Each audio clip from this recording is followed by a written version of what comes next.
Bienvenue sur Week Eco. Mercredi dernier, la Banque mondiale a rendu public son rapport Doing Business 2019 sur l'amélioration ou non du climat des affaires. Précédemment à la 151e place, le Bénin est désormais à la 153e place, se retrouvant avant-dernier des pays de l'Union économique et monétaire ouest-africaine devant la Guinée-Bissau. Qu'est-ce qui explique cette dégringolade alors que des réformes sont enclenchées pour améliorer le climat des affaires? Deux confrères vont décrypter le sujet. Et dans le dossier de la semaine, cap sera mis sur le secteur de l'invention. Le Bénin a d'ailleurs abrité il y a quelques jours le 7e salon de l'invention et de l'innovation technologique. Mais qui dit invention dit propriété intellectuelle et donc droit pour protéger son invention. Madame, Monsieur, Week Eco démarre et comme vous le savez, on démarre par le mini-journal, une présentation de Amandine Agnambossou.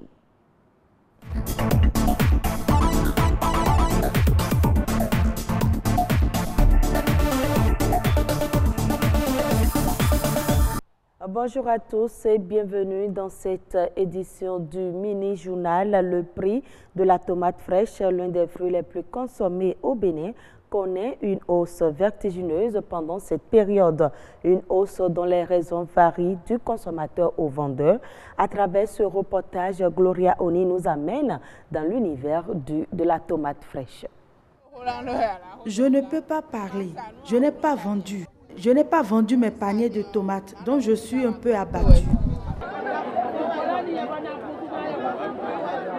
La production de la tomate fraîche, deuxième légume le plus consommé après la pomme de terre, est au ralenti cette saison. Sa commercialisation encore plus, ce qui entraîne une hausse sensible des prix sur les étalages et dans les marchés, ce qui rebute les clients. Cette cherté est précoce. Et ce que nous achetons, nous ne les vendons même pas. Quand j'achète les paniers de tomates, je peux les revendre 3 ou 4 jours plus tard. L'autre chose, c'est que les paniers de tomates importés sont très chers par rapport aux nôtres. Ce panier, par exemple, je l'ai acheté depuis la semaine passée, sans le revendre. D'ailleurs, par exemple, à 2000. Avant, ce panier était à 2000 francs CFA, mais actuellement, c'est à 6000 francs. Ce qui vient du Togo est à 10 000 francs.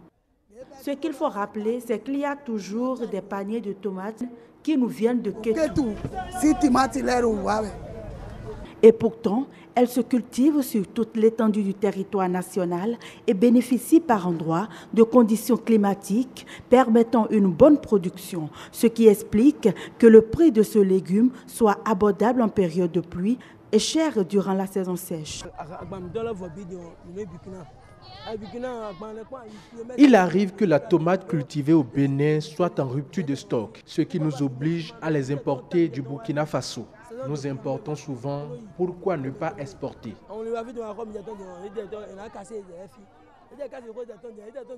Nous vendons notre tomate au Nigeria à un prix abordable, mais quand nous nous rendons là-bas, le prix monte considérablement. Cette situation s'explique par quelques complications dans la production. Les facteurs qui abaissent le rendement sont légion. Les prix ont été inégalement répartis. C'est-à-dire que pendant que d'autres personnes se plaignent donc de l'inondation, où il y a certaines cultures qui ont été inondées, il y a d'autres zones qui n'ont pas du tout eu suffisamment de pluie. Mais cette année, ce phénomène a commencé plus tôt que espéré. Il y a plusieurs facteurs qui expliquent cela. De façon traditionnelle, il y a déjà le fait qu'une bonne partie de notre production part au Nigeria et dans beaucoup d'autres pays donc de la sous-région. Il y a un autre facteur qu'il ne faut pas négliger, c'est les cérémonies que nous organisons souvent chez nous. C'est dans notre culture, c'est dans notre tradition. Alors quand les gens prévoient d'organiser des manifestations chez eux, telles que mariage ou bien funérailles, etc., les gens ne veulent pas que la pluie dérange donc les événements qu'ils organisent à cause donc des invités. Et souvent, soit il y en a qui font, ils ont donc des manières d'empêcher complètement la pluie, ou bien de les renvoyer ailleurs. Et quand ces événements-là se cumulent dans une zone, vous n'avez pas du tout de la pluie pendant plusieurs semaines. Il existe plus de 500 variétés de tomates qui sont cultivées dans plus de 170 pays du monde. Selon le site Figaro, le Bénin a produit 600 000 tonnes de tomates en 2016. Cette production augmente chaque année sans pour autant satisfaire la demande. L'alimentation du poulet a une grande incidence sur sa santé ainsi que la valeur nutritive de la viande. La nutrition des poulets est très importante et les éleveurs y sont sensibles. Comment nourrir la volaille tout en préservant leur bien-être? La réponse dans ce reportage de Karamat Agbataou. Tout comme les hommes, les animaux traversent aussi des périodes de maladie. Et pour faire face à ces moments de baisse de forme, l'on a recours aux médicaments. Pour les éleveurs de volailles, les antibiotiques sont généralement la solution à tout. Un antibiotique, c'est une substance qui est destinée à détruire ou bien à contrôler la multiplication des bactéries. Les bactéries donc, sont des formes de vie qui sont responsables de plusieurs maladies chez les volailles ou chez les humains. On doit utiliser si l'antibiotique est nécessaire sur des volailles qui sont malades, mais ce n'est pas systématique. Malheureusement, ces antibiotiques sont administrés aux volailles à tort ou à raison, les exposant à un phénomène appelé antibiorésistance, un véritable problème sanitaire qui dépasse même les limites des fermes. Si les éleveurs abusent de ce produit, l'un des problèmes est évidemment qu'ils ne seront plus capables de traiter leurs animaux au moment où ces animaux seront malades, d'où des pertes pour eux économiques ou des problèmes sanitaires parce que les maladies vont persister. Mais également, on a le risque qu'aujourd'hui, on voit que certains résidus de ces antibiotiques ou les bactéries résistantes qui apparaissent dans les élevages peuvent se transmettre à l'homme, déjà l'éleveur lui-même, et puis aux autres humains qui consomment ces produits-ci. Il y a persistance de ces bactéries dans les denrées alimentaires. Donc il y a un vrai risque, un problème de santé publique qui se pose et qui fait que nous devons avoir une approche raisonnée dans l'utilisation des antibiotiques en élevage. Les vétérinaires et les éleveurs sont donc appelés à collaborer. Au Québec, par exemple, l'utilisation d'antibiotiques requiert l'avis préalable d'un vétérinaire. Élever sans antibiotiques, c'est possible. Il faut beaucoup investir dans la prévention. Le premier point étant donc la prévention, c'est éviter que les animaux ne soient en contact avec les maladies. Ça passe par la mise en place des mesures de biosécurité au niveau des fermes qui empêcheront l'animal d'être en contact avec les maladies. Ça passe par un programme de vaccination renforcé qui protège suffisamment les animaux contre plusieurs de ces germes-là. En France, selon l'Agence nationale du médicament vétérinaire et l'Agence nationale de sécurité sanitaire, les antibiotiques donnés aux animaux comme monges est un vecteur majeur de propagation de la résistance aux antimicrobiens, selon l'OMS et la FAO. La mise au sein précoce et l'allaitement maternel exclusif sont des moyens pour garantir la bonne santé du nourrisson, mais aussi de la mère. L'urgence de leur promotion a suscité une séance de sensibilisation entre responsables, praticiens médicaux, infirmiers et sages-femmes en fin de formation. Le reportage, c'est avec Igor Ayosso et Marianne Bossemini. L'allaitement, source de vie pour le nouveau-né. La mise au sein du bébé les minutes qui suivent l'accouchement devrait être systématique selon les professionnels de la santé. Les avantages sont prouvés. Cet allaitement maternel va aider la mère à faire ce que nous appelons une involution utérine. La première cause de décès des femmes à l'accouchement, ce que nous appelons le décès maternel, vous savez, c'est l'hémorragie de la délivrance. La mise au sein précoce peut permettre de lutter contre cette hémorragie de la délivrance. Tout simplement parce que quand nous allons, une fois l'accouchement fait, immédiatement dans l'heure de l'accouchement, si l'enfant est mis au sein, en même temps, il y a un phénomène neuro-hormonal qui se déclenche et il y a sécrétion d'oxytocine qui permet donc d'éviter cette hémorragie de la délivrance. Le simple fait que l'enfant est mis en contact de sa maman, ça lui permet de conserver la température à laquelle l'enfant était déjà dans le ventre et donc on ne crée pas un vide tout de suite après la naissance de l'enfant. L'enfant, en poursuivant l'allaitement maternel, c'est que nous favorisons son développement, mais pas seulement un développement, le développement de son cerveau. Pour la mère, rien qu'en pratiquant l'allaitement maternel, je vous le dis, c'est que ça lui permet par exemple d'éviter le cancer du sein, le cancer de l'ovaire. En faisant cet allaitement maternel, c'est que la maman est en train donc de créer déjà un lien affectif entre l'enfant et elle. Lien affectif entre la mère et l'enfant, accentué par le colostrum, la sécrétion du premier lait maternel.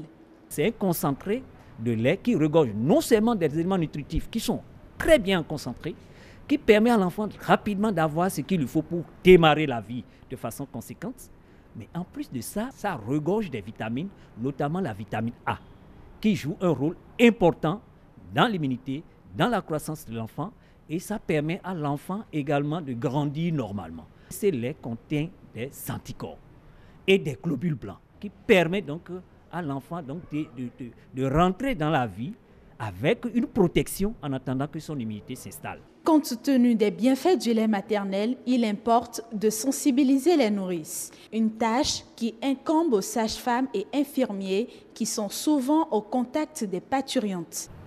On encourage peut-être à donner le sein, mais on n'assiste pas au fait la femme dans ce processus-là. Lors de nos stages dans les zones rurales, nous avions beaucoup constaté que sur le terrain, cette pratique, ça ne se fait pas.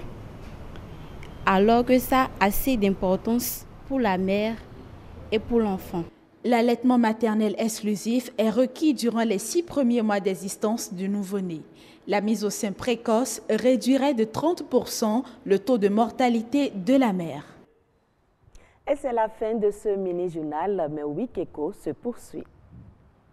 Merci à vous, Amandine Agnambossou. À présent, parcourons ensemble les journaux qui ont parlé économie dans la semaine. C'est la revue de presse économique, une signature de Patrick Adiagodju. Fidèles téléspectateurs de Bénin Business 24, c'est un immense plaisir de vous savoir des nôtres sur Week Eco. Bonne gouvernance en Afrique. Le Bénin grimpe au 13e rang africain. L'information est signée par les quotidiens Le Potentiel et Le Progrès. Elle a été rendue publique il y a quelques jours dans le rapport de l'indice de la fondation Mo Ibrahim, une fondation créée en 1946 pour inciter à une meilleure gouvernance en Afrique. Le Potentiel nous apprend que dans le rapport 2018 de cette fondation, le Bénin est le 13e pays le mieux gouverné sur 54 en Afrique, notamment dans la zone de l'Union économique et monétaire ouest-africaine, UEMOA, l'un des meilleurs élèves en Afrique francophone. Dans ce rapport de l'indice 2018, le Bénin est classé 2e, derrière le Sénégal, comme ce fut le cas en 2017. La nation s'intéresse à la situation économique nationale et nous apprend dans sa parution du lundi 29 octobre 2018 que les voyants sont au vert selon la mission du FMI au Bénin. Le Potentiel donne des précisions et titre à la une de sa publication du mercredi 31 octobre 2018. Mission du Fonds monétaire international à Cotonou, 2019, année d'une économie florissante. Cela s'entend comme une confirmation de la stabilité de l'économie béninoise, une économie forte, performante et diversifiée. Et pour que cela soit toujours ainsi, le président Patrice Talon a une fois de plus incité les investisseurs à se ruer vers le Bénin. Cette fois-ci, ce sont les investisseurs allemands qui ont été convaincus des opportunités d'affaires dont regorge le Bénin. C'était en marge de la conférence sur le partenariat G20 Afrique, tenue en Allemagne la semaine écoulée. Dans la presse nationale, chaque quotidien a relayé l'information au gré de son inspiration. La presse du jour titre « Sommet G20 sur l'investissement en Allemagne. Talon vante la stabilité et la solidité du Bénin ». L'autre quotidien, le chef de l'État à l'assaut des investisseurs étrangers. Le Potentiel, Talon vend un Bénin fertile aux investisseurs. Joanie Marlène Bewa, elle est peut-être moins connue au Bénin, son pays d'origine, mais son nom fait écho désormais dans les arcanes de l'Organisation des Nations Unies ONU. Médecin spécialiste en santé publique et militante pour la santé des jeunes et l'égalité genre, Joanie Marlène Bewa a été nommé lors de la 73e session de l'Assemblée générale des Nations unies à New York pour accompagner l'ONU dans l'atteinte des objectifs de développement durable, ODD.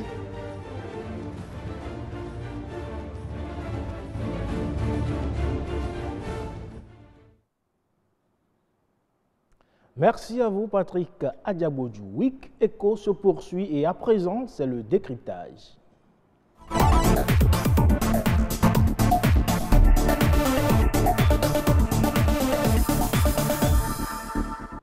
On parle ce matin du rapport Doing Business 2019 qui mesure la réglementation des affaires, notamment du classement du Bénin qui vient de chuter de 2 points.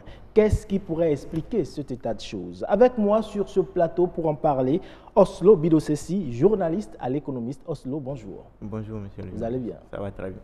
À vos côtés, Arnaud Domaou, journaliste au quotidien Fraternité. Arnaud, bonjour. Bonjour. Alors Arnaud, selon vous, qu'est-ce qui explique ce mauvais score du Bénin? Je dirais d'accord que c'est un regret que le Bénin puisse reculer dans ce rapport Doing Business pour le compte de l'année 2019. Étant donné que nous avons quand même fait un bond de 4 points l'année dernière. Oui. Et si nous faisons un bond de 4 points l'année dernière, ça veut dire que le régime est en place en 2016. Et donc les efforts mis en œuvre quand même ont permis de passer de 4 à 4 points en 2017. Et juste, nous faisons l'année 2018. Nous faisons 2018 et en 2019 déjà nous reculons encore de 2 points. Je crois que c'est dommage. Mais quand vous prenez les indicateurs sur lesquels, en tout cas en termes de notation, il y a la question par rapport à la création d'entreprises, le Bénin a reculé de quelques points là. Également au niveau du raccordement par rapport à la question de l'énergie, le Bénin également a légèrement régressé. Oui. Et donc, ainsi de suite, sur plusieurs critères mis en tout cas plusieurs indicateurs pris en compte dans le cadre de ce rapport-là, le Bénin a régressé. Alors que du point de vue, en tout cas au plan national, on avait mieux espéré parce que vous savez que le Bénin est dans une croissance soutenue depuis plusieurs années déjà, pas seulement sous le régime en place, depuis le régime passé, en tout cas au moins 2 à 3 ans avant l'arrivée du premier parti Talon, on était dans l'ordre de 4 à 5% de croissance. On avait connu quand 4 à 5%, on avait dépassé les baisses, les inconstances, on avait fini avec ça. Donc on est passé à une croissance soutenue et aujourd'hui on tourne au-delà de 5% de croissance. Donc je vous dis qu'on avait quand même espéré que le Bénin progresse. On avait vu le Bénin dans une dimension de progression, notamment avec le FMI qui nous a carrément félicité. Et également, nous sommes désignés au nom des pays, des 5 pays pilotes pour la mise en œuvre des études de développement durable. On s'est dit que le Bénin quand même est sur le bon chemin. Nous avons pris part au sommet du G20. Oui, tout à fait. On va en arriver là tout à l'heure, Arnaud. Oslo, Arnaud vient de dire le FMI est passé il y a quelques jours et les signaux sont au vert, ont-ils dit. Alors, c'est quand même pas compréhensible que les signaux soient au vert et que le Bénin se retrouve quand même à chuter dans le classement de Doing Business. Bon, très bien. Il faut souligner déjà que le FMI a ses critères d'évaluation qui ne sont pas les mêmes au niveau de Doing Business parce que Doing Business est derrière la Banque mondiale. Donc, ce n'est pas les mêmes critères d'évaluation. Et les critères sur lesquels le rapport Doing Business a évalué le Bénin sont ces critères qui ont permis à l'institution de trouver qu'il y a quelques mal donnes, que ça n'ira pas le pour l'année 2019. Le FMI et la Banque mondiale sont tous deux reconnus comme des institutions de Bretton Woods. Tout à fait, mais ça dépend aussi des critères. Le FMI, dans son rapport, s'est beaucoup plus appesanti sur les réformes au niveau du port, par exemple. Avec le pôle, ça va bien là-bas, et puis ça pourra booster l'économie en 2019. Il y a de belles perspectives. Mais quand on prend Doing Business, ce n'est pas les mêmes critères. On nous parlait tout à l'heure du côté énergétique. Il y a le traitement des permis de construire. Il y a les règlements d'inamovibilité et puis il y a aussi d'autres rapports étudiés, la création d'entreprises par exemple. Donc ce sont ces critères qui ont permis à la Banque mondiale de faire le rapport Doing Business. Et quand on prend ces critères, l'institution a remarqué certainement qu'il y a quelques soucis. C'est pourquoi de l'année dernière à cette année, de cette année à l'année prochaine, cela n'arrange pas trop l'économie. Alors, Arnaud, vous disiez tantôt que au niveau de la création d'entreprises, par exemple, le Bénin a chuté, alors que c'est l'un des critères quand même sur lesquels on évalue le Bénin. Mais on sait quand même qu'aujourd'hui, il y a des réformes qui sont enclenchées dans le secteur de la création d'entreprises. En 72 heures, déjà, on peut créer une entreprise au Bénin. Oui, mais ces réformes ne sont pas des réformes, c'est pas des réformes nouvelles. Contrairement à ce qu'on laisse croire au niveau de l'opinion publique. Je disais tantôt que ces réformes ont commencé depuis le président Boni Yayi. Donc, ce qui fait que le Bénin a progressé. Parce que si vous prenez la croissance du Bénin, avant l'arrivée du régime Boni Yayi, on tournait autour de 1 à 2% de croissance. Mais avant le départ, on est passé à plus de 4% de croissance. Ça vous dit que c'est parce qu'au cours des dernières années, en tout cas de gouvernance du président Boni Yayi, il y a eu beaucoup de réformes qui ont été mises en place. Parce que vous prenez par exemple au Népal, où on parle de la question du guichet unique pour dématérialiser un peu les actes et autres là. Tout ça a été pris en compte. C'est pour ça que le Bénin a progressé également au cours des années. Donc à chaque gouvernement de faire des efforts, de mener des actions pour nous faire avancer. Mais le Bénin a chuté de combien? On était à combien l'année dernière? L'année dernière, on tournait autour de 56. Et puis cette année, on est passé à 61. Alors qu'on devait avancer. Ouais, donc si on quitte 56, 61, vous voyez que nous avons régressé. Maintenant, vous savez que au niveau il y a il y a quelques semaines déjà, le Conseil des ministres a voulu accorder de nouvelles facilités, notamment par rapport au coût d'investissement qui serait, donc on va faire la relecture par rapport aux petites et moyennes entreprises notamment, pour faciliter. Parce que généralement, c'est à ce niveau que le problème se pose. Les petites et moyennes entreprises qui n'ont pas les mêmes facilités, qui n'arrivent peut-être pas à soutenir l'impôt et tout ça. Et c'est pour ça qu'il y a à peine 2 ou 3 conseils des ministres, le gouvernement a voulu quand même qu'on puisse retoucher le coût d'investissement. Et puis peut-être que dès lors que nous allons passer ce cap-là, le Bénin sera certainement autrement reclassé. Mais si nous contentons des performances, si nous voulons chaque fois comparer les performances d'aujourd'hui aux performances d'hier, nous n'allons pas avancer.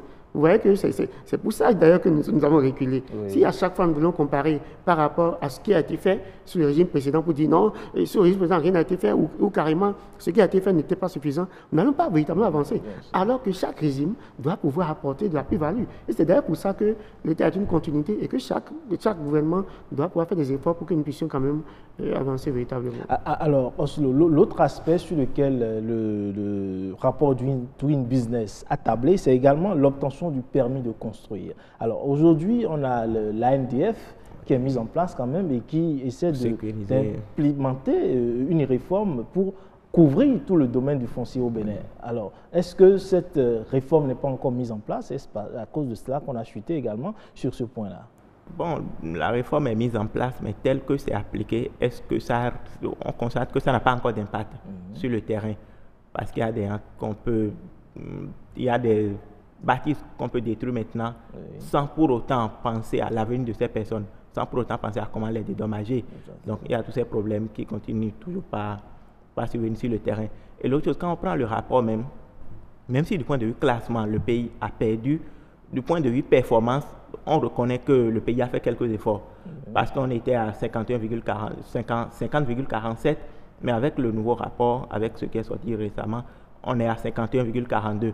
Donc, on a avancé. Maintenant, comparativement aux autres pays, les réformes mises en place au Bénin ne permettent pas encore de faire réellement la compétition avec les autres pays. Ce qui a créé cette chute au niveau comme le Togo à côté, malgré les situations qu'il y a récemment au Togo, avec cette performance au niveau du Togo, normalement c'est incompréhensible.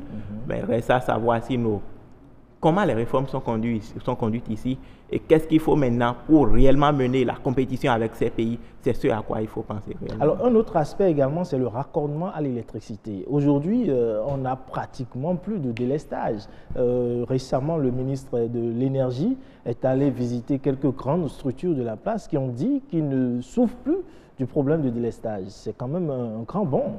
C'est un bon, mais au niveau de ce secteur aussi, dans le rapport actuel, c'est paradoxal parce qu'on a perdu. On a encore perdu quelques places parce que je me dis peut-être que c'est la résurgence de la situation de... Bon, ce n'est plus de délestage, mais il y a quelques coupures récemment. Depuis un certain temps, on constate ça fréquemment. Presque tous les jours, il y a 10 à 15 minutes de coupure.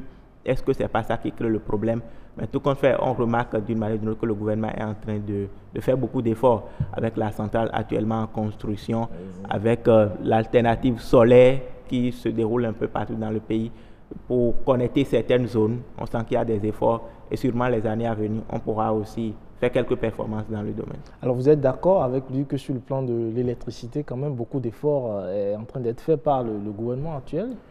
Oui, je crois qu'on fait beaucoup d'efforts. Et avant ça, je dirais aussi que le code domanial, le code foncier domanial n'est pas encore tout à fait mis en application. Donc, je crois que dès que les gens vont beaucoup plus intégrer ce code-là, je crois que nous allons améliorer notre performance, notamment en ce qui concerne le permis de construire. Parce que le Bénin a avancé. On était autour de 114 quand on est passé à 46. Et si aujourd'hui on a régressé de quel petit point on est passé à 51, je crois que dès lors que nous allons véritablement mettre en œuvre et que les Béninois vont mieux appréhender, en tout cas et les investisseurs notamment, mieux appréhender les dispositions de ce code foncier domanial-là, qu'il faut véritablement vulgariser.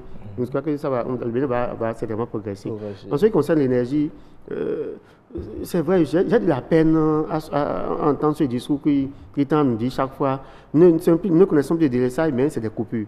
Je ne vois pas la nuance. Bon, la nuance, c'est qu'avant, quand il y avait des délestages, on savait que de telle période à telle période, on serait coupé. Mais aujourd'hui, ce n'est plus le cas. Ça prenait plus de temps aussi. Maintenant, ça prend à peine 5 ou 10 minutes. Non, mais c'est Rami, je crois que ce n'est pas sérieux. Ça ne fait pas sérieux. Ça n'est pas sérieux. Soit on a l'énergie ou on n'en a pas. Bon, on est encore loin. Si on est encore loin, on doit saluer le travail qui se fait à Maria Greta. C'est pour ça qu'on manque de... Je crois qu'on doit être assez humble. On ne doit pas tout ce beau discours-là. Parce que ce rapport vient de montrer également il faut donner de l'espoir au peuple. Il faut donner de l'espoir. Le peuple sache que quelque chose est en train d'être fait pour il faut donner de l'espoir. Mais nous avons des indicateurs qui nous permettent. Est-ce qu'aujourd'hui nous avons l'électricité de façon permanente dans le ménage? Non. La réponse est non. Est-ce que le gouvernement fait des efforts? Oui. Mais est-ce que nous avons l'énergie de façon permanente dans nos ménages? Pourquoi on parle de coupure? Quand on parle de coupure, je me dis peut-être 2-3 minutes, maximum peut-être 5 minutes. Mais quand on fait coupure de 20, de 15, 20, 30 minutes, on te dit que c'est plus délestage. Ça me pose vous reconnaissez quand même avec moi qu'aujourd'hui, Cotonou est électrifié, ce qui n'était pas le cas. Quand vous quittez Cotonou pour aller à Porte-Novo, c'est électrifié jusqu'à un certain niveau quand même. Ce n'était pas le cas il y a quelques années. Là, vous parlez de l'éclairage public. L'éclairage public, ce n'était pas parce qu'il n'y avait pas la possibilité de le faire. C'était un manque de volonté, peut-être de la mauvaise foi. Donc, aujourd'hui, il faut dire qu'en matière d'éclairage public, il y a beaucoup d'efforts qui ont été faits. Lorsque vous traversez le parc Nouri aujourd'hui, vous sentez la nuit qu'il y a quand même de la lumière. Mais ce n'est pas suffisant pour que quand même qu'on puisse dire que... Parce que l'énergie, au-delà de l'éclairage public dont vous parlez, l'énergie, c'est comme le sang. L'énergie pour l'économie, c'est comme le sang pour l'organisme humain. Et lorsque les investisseurs n'ont pas la disponibilité de l'énergie électrique, vous voyez, ça pose un problème à l'entreprise. Parce que je suppose que vous avez peut-être votre petite boutique. Même ils prennent les coiffeurs. Je ne sais pas si vous êtes arrivé ces derniers temps d'aller au niveau des coiffeurs, ils ont des groupes, de petits groupes électrogènes là. Sinon, on est en train de vous coiffer, et puis subitement, le courant disparaît, et on vous dit donc patientez, on va d'abord aménager. Donc ça veut dire, si même le petit coiffeur du quartier ressent cet effet-là par rapport à l'énergie, alors qu'est-ce qu'il en est des grosses entreprises? Ou peut-être la dame qui vend des poissons ou des poulets congelés, qu'est-ce qu'il en est? Donc c'est pour dire que la question de l'énergie est une question très sérieuse. Et dès lors qu'on n'a pas quand même atteint un certain niveau, dès lors que les actions menées ne produisent pas encore les résultats escomptés, on doit pouvoir quand même... Alors nous parlons quand même du climat des affaires. Il ne faut pas oublier aujourd'hui qu'il y a la digitalisation, qu'il y a le paiement des taxes aujourd'hui grâce à Internet. C'est un grand bond quand même. Au Bénin, on peut payer ses impôts. Aujourd'hui, il y a le télépaiement, des efforts que le service des impôts est en train de mettre en place quand même. Oui, je suis d'accord avec vous et c'est d'ailleurs pour ça que le Bénin a légèrement progressé quelques points en matière de la facilitation des affaires et tout ça. Tous ces éléments sont pris en compte. Mais nous n'allons pas nous focaliser sur ce qui nous a permis de faire quelques points, de prendre quelques virgules, et dès lors que nous avons perdu de place. Donc je crois que... Mais qu'est-ce qui explique aujourd'hui qu'on ait perdu ces places-là de façon concrète sur le terrain? Qu'est-ce qui explique? Est-ce que les entreprises souffrent de quelque chose? Bon, tout à fait. Il y a des soucis au niveau des entreprises. Déjà, on a constaté qu'il y a eu assez de redressements fiscaux dans le pays par ces temps qui courent. Dernièrement, il y a assez de redressements fiscaux. L'autre aussi, il y a eu assez de taxes aussi. Et ces taxes, nécessairement, on impacte sur les entreprises. Parce que ce que vous produisez, vous envoyez ça sur quel marché? quel pouvoir d'achat le marché a? Est-ce que ça vous permet réellement de faire face à cette tasse-là? Quand ce n'est pas le cas, nécessairement votre chiffre d'affaires est affecté et votre production aussi est affectée et ça doit agir sur les résultats. Ça contribue à ce qu'on a eu comme résultat aussi. Alors, le climat des affaires aujourd'hui, hein, on l'a tous dit, hein, le Bénin a chuté, mais le chef de l'État était récemment en Allemagne. Il a fait un discours à l'endroit des investisseurs du G20. Alors, Arnaud, vous pensez que ce rapport hein, qui est donné ainsi avec cette perte de points pour le Bénin, vous pensez que ça peut impacter l'arrivée des investisseurs au Bénin? Je ne le dirai pas ici. Je ne le dirai pas ici, en étant d'ailleurs qu'on n'a eu que des promesses à Berlin. On n'a pas eu des accords dignes du nom, des contrats signés avec des entreprises, des chefs d'entreprise béninois. Et une fois encore, nous avons déploré que dans la délégation du chef de l'État pour ce genre de sommet, de rencontres, qu'il n'y ait pas des opérateurs économiques béninois. Nous avons quand même le Conseil national du patronat au Bénin, nous avons quand même la Chambre de commerce, de commerce et industrie du Bénin, et que lorsque le chef de l'État voyage pour ces rencontres, des rencontres de ces gens-là, que n'aiment pas des investisseurs béninois, des groupes qui le suivent. Nous avons juste eu dans la délégation le directeur de la pièce, de l'agence de la promotion, de l'investissement. Ce n'est pas suffisant, puisque là, le conseil d'investissement, il y a des investisseurs qui viennent à ce niveau-là. Mais au-delà de cette agence-là, au Bénin, nous avons quand même un conseil. Oui, mais l'agence-là est comme une plateforme. L'agence-là, c'est un peu comme l'interface en quelque sorte. Mais généralement, est-ce que c'est l'agence-là qui produit? Non. Dès lors que nous avons des investisseurs crédibles au Bénin qui quand même contribuent, participent à l'économie nationale, pour ces gens de voyage de l'État, au-delà du sommet, il y a beaucoup de rencontres, il y a un forum économique, il y a plein de trucs qui permettent quand même aux partenaires, aux hommes d'affaires béninois quand même de pouvoir faire. Donc nous avons encore une fois déploré lors de dans le cadre de ce sommet, de ce voyage-là, que dans la délégation du chef de l'État, que nous n'ayons pas des hommes d'affaires dignes du nom pour le Bénin.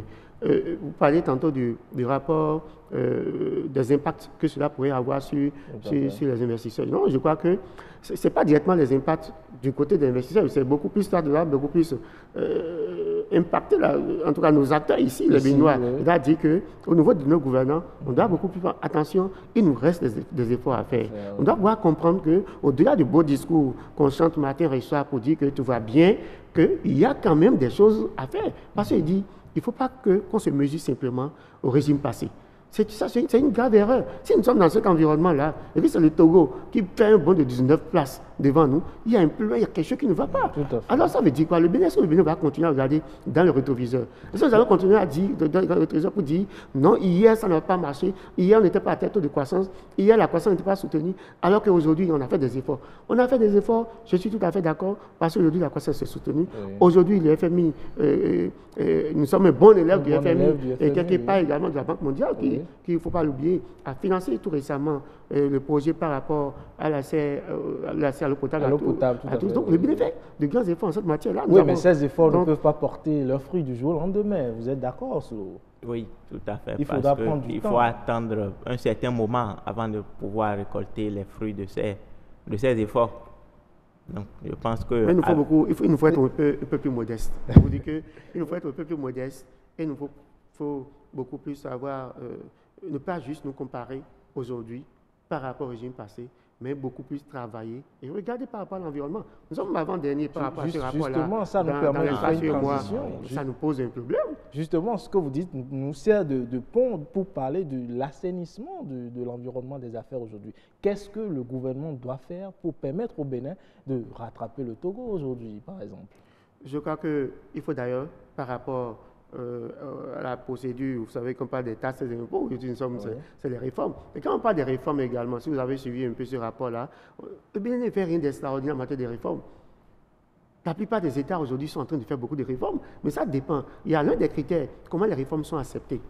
Parce que quand dans ce rapport, dans cette évaluation du climat des affaires, on regarde également comment les réformes là sont acceptées au niveau de l'opinion publique. Et ça, c'est un élément, même si ça ne compte pas, mais c'est un élément qui compte également dans la prise en compte du rapport là. Et donc, dès lors qu'on dit qu'on fait des réformes, je suis d'accord. Mais les réformes n'est pas... Le Bénin ne fait rien d'extraordinaire. Le Bénin ne fait rien d'extraordinaire. Rien d'extraordinaire. Donc, nous avons des modèles, des gens, des pays que nous devons copier. Nous avons le port de Cotonou qui aujourd'hui apporte beaucoup de devises pour le pays. On n'a pas encore les résultats. Attendons d'avoir les résultats. Quand vous prenez le Togo, par exemple, l'accès à l'énergie, le coût a été réduit. Vous parlez tout à l'heure de la digitalisation, mais la connexion chez nous, tout le monde sait ce que c'est.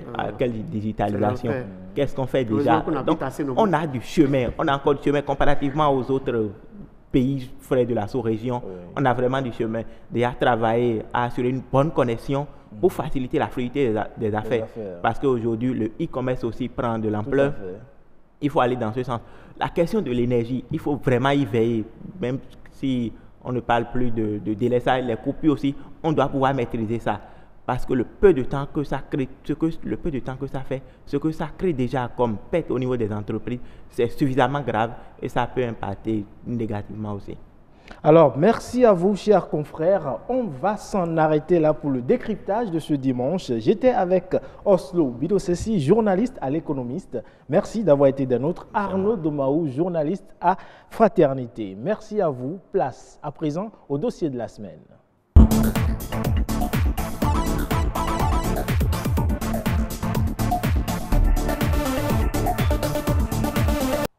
Je l'annonçais à l'entame de cette émission. Le Bénin a abrité récemment le 7e Salon de l'invention et de l'innovation technologique.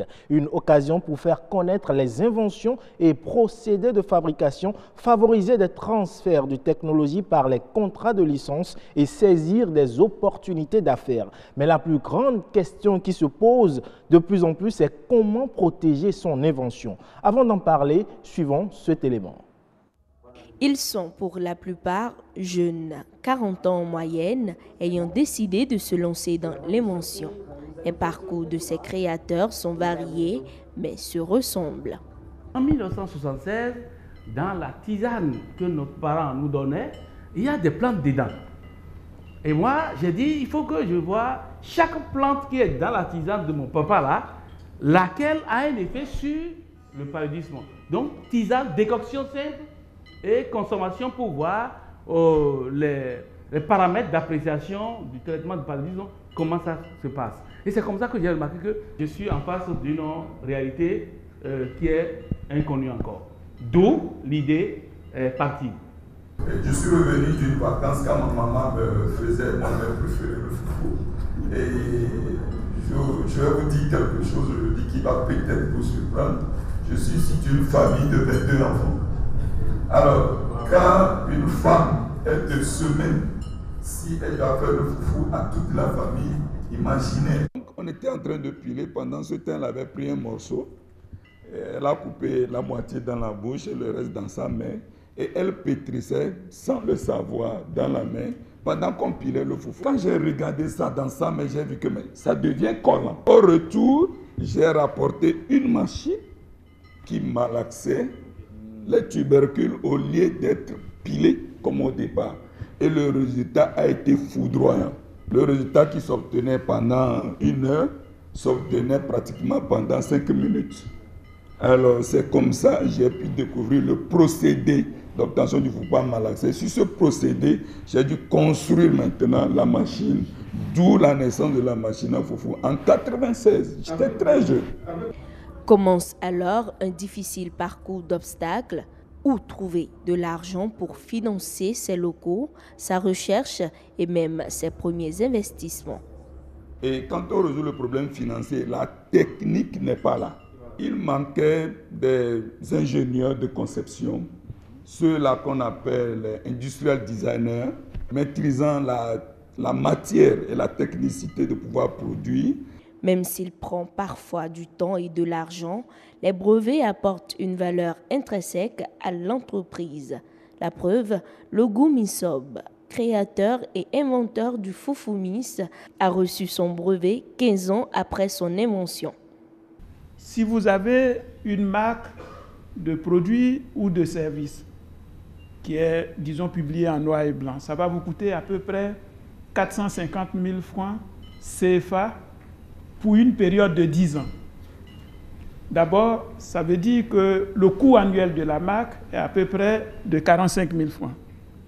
Mais si vous divisez les 45 000 francs par 17 pays, vous voyez le chiffre que ça fait. Donc vous avez une protection annuelle de pratiquement moins de 5 000 francs CFA pour ce que ça vous apporte comme ressources à votre entreprise. Les bons conseils existent, Mais rares sont les candidats à la création d'entreprises qui avaient imaginé le nombre d'embûches à éviter. Une consolation néanmoins, ils ne regrettent pas l'aventure. Merci à vous, Sylvania Tchanou. Et donc, vous êtes entrepreneur et vous avez développé une idée innovante, c'est votre propriété intellectuelle. Comment définit-on cette propriété si particulière? Quels sont vos droits et pourquoi protéger votre création? On en parle avec Camille Aristide Fadé. Il est magistrat, substitut du procureur près le tribunal de Porto-Novo, expert en droit de la propriété intellectuelle et nouvelles technologies. Monsieur Fadé, bonjour. Bonjour. Alors, monsieur Fadé, qu'entend-on par propriété intellectuelle? Merci bien. La propriété intellectuelle, tout simplement, il faut l'entendre comme une appropriation par l'homme de son génie créateur, tout simplement. On pourrait mettre cette définition en relief avec ce que nous avons autour de nous pour savoir qu'est-ce que le génie créateur. Oui. En fait, vous êtes là, journaliste, je suis ici à ma position. Vous avez eu une inspiration qui fait de vous détenteur de quelque chose de particulier par rapport aux autres journalistes. Et donc, de cela, vous pouvez inventer, vous pouvez du moins se mettre sur pied une manière de présenter votre travail ou une manière de communiquer avec le public. Et cela participe de votre génie. Et donc, c'est une ressource intérieure.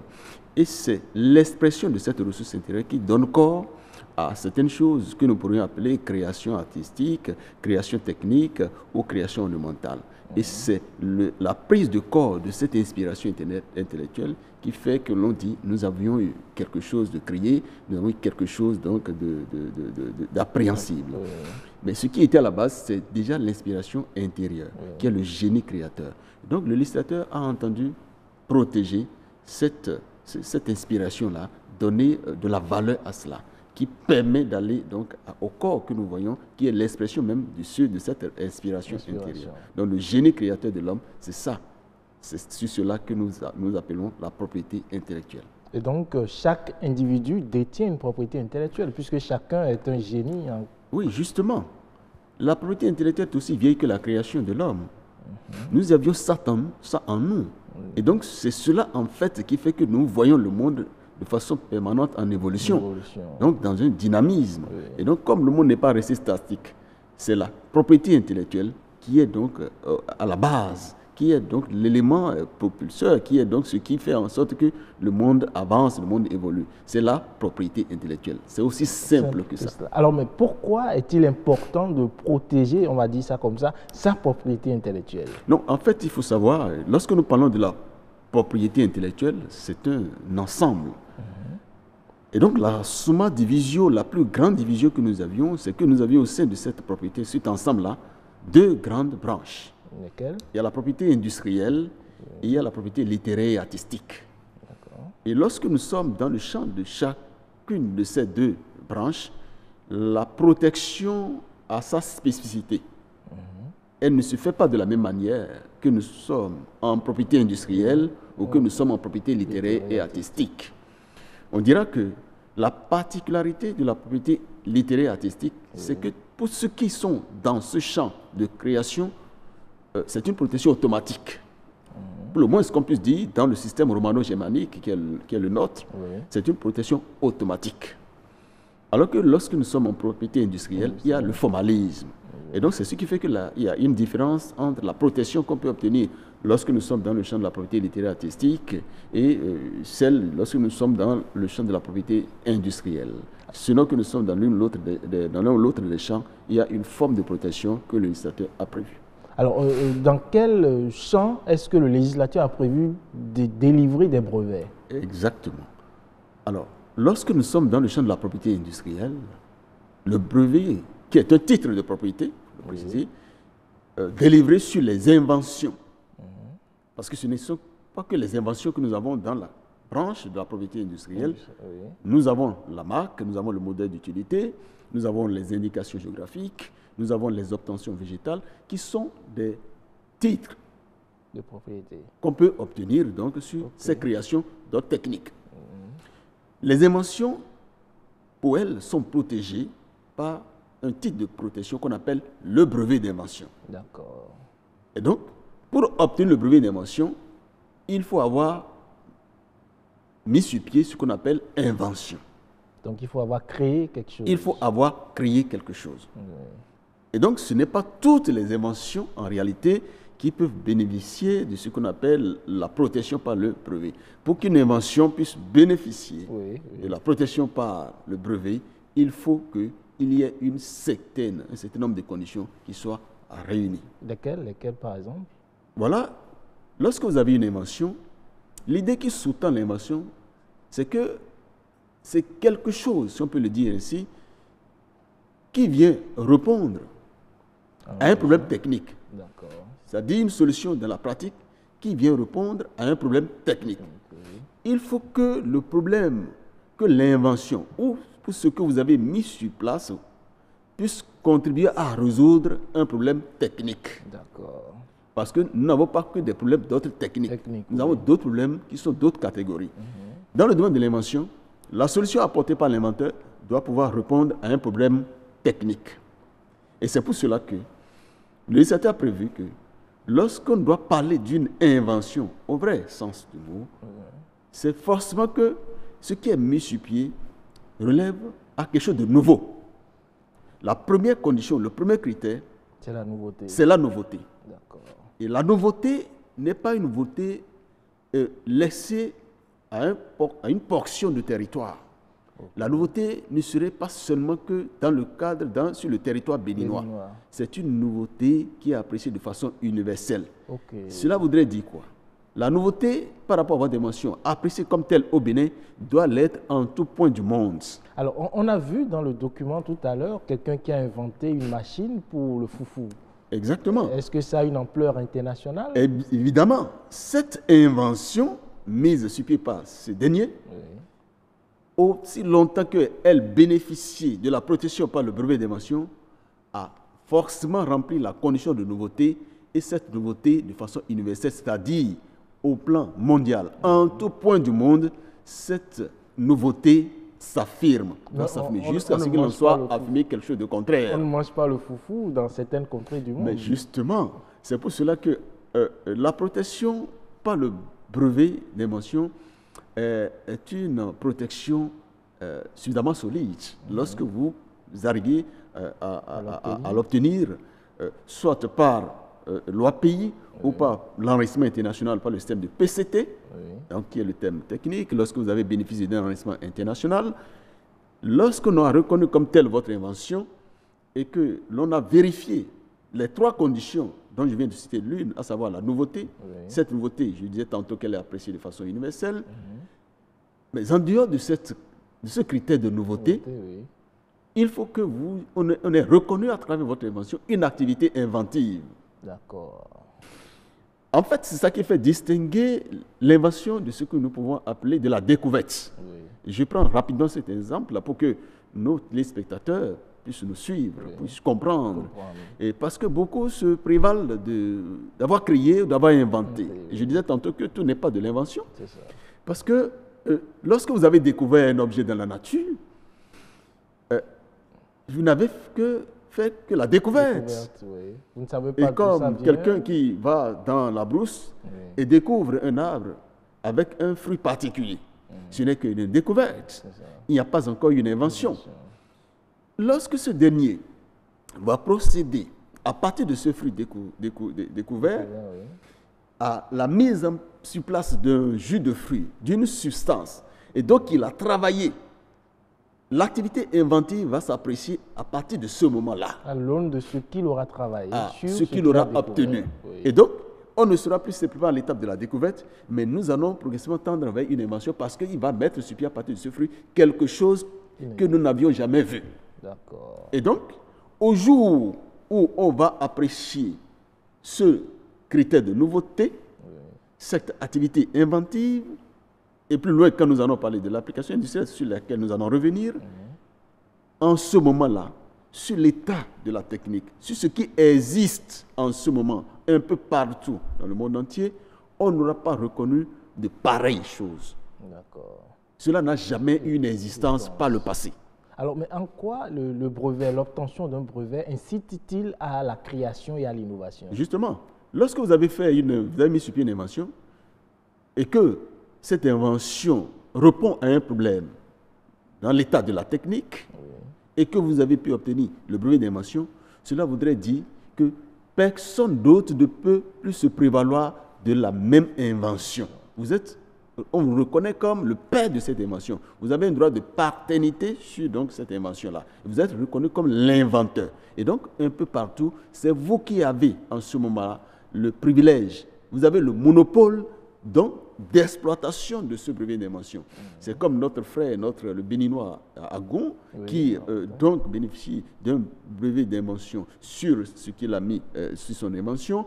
Cela lui confère le monopole d'exploitation, le monopole de reproduction, le monopole donc de distribution. Mais est-ce qu'on peut créer la même chose et lui donner un autre nom et avoir un brevet? Justement, vous savez, pour aller au titre de brevet, que l'on vous délivre, que l'OAP vous délivre, ou bien si c'est par le système international, par le système de PCT, avant d'y aller, vous constituez ce qu'on appelle un document brevet.